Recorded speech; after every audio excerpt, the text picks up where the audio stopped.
Alors, après la crise des puces électroniques, une autre pénurie menace le marché automobile mondial. Quoi donc? Qu'est-ce qui se passe encore? Le manque de magnésium chinois est aujourd'hui une crainte réelle.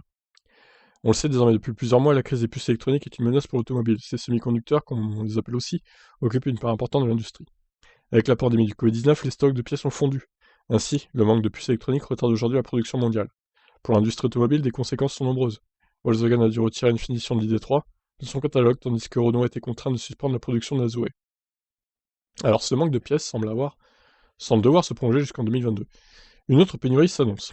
Le manque de magnésium menace l'ensemble du marché automobile, et pas que celui des voitures électriques. Le magnésium est un alliage clé dans l'automobile, parce qu'il permet de produire différents métaux. Mais l'Europe ne parvient plus à en importer depuis le début du mois de septembre. La fourniture de ce matériau est à l'arrêt, ou presque, dans toute l'Union européenne. Et encore une fois, on dépend trop de la Chine. Voilà, là on s'en rend compte. C'est dans ces moments-là qu'on s'en rend compte. Faut vraiment faire quelque chose là, c'est urgent.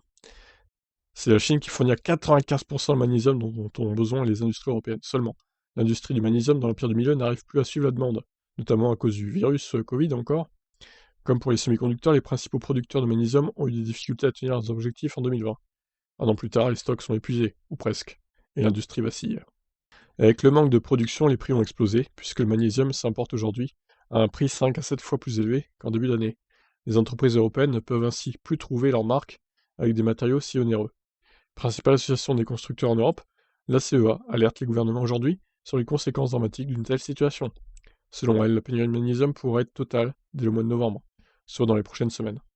Si c'était le cas, l'association prévient qu'elle provoquerait des arrêts de production, des fermetures d'entreprises et des pertes d'emplois. Waouh, gros programme en tout cas, hein. Fabricants de métaux, d'alliages spécialistes de l'emballage ou encore de la construction, dans une lettre ouverte, plusieurs entités se sont manifestées auprès des gouvernements européens pour que des solutions à court terme soient trouvées. Oh là là, c'est pas ça qui va aider à faire baisser les prix des voitures électriques en tout cas, hein. Et c'est pas ça non plus qui va raccourcir les délais de livraison. Bon, eh ben c'est réjouissant tout ça. Qu'est-ce que vous en pensez? Je vous laisse réagir.